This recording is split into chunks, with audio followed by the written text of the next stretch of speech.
કે હા આજે મોટી મોટી બાઈજુમાં કોઈગી નોખતા હોય અને જે માણસો બોલાવે ને હું ફલાણા ભાઈ ને બોલાવું ધીમાકા ભાઈ આરે ઓળખાય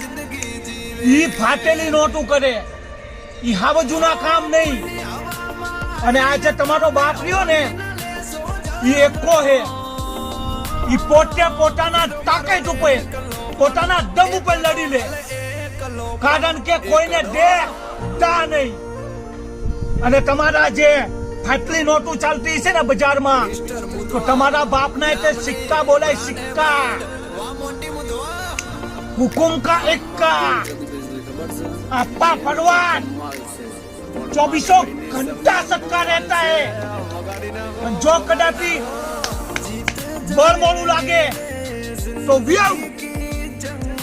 बड़ी चीजों पर थे और दुश्मनों मारा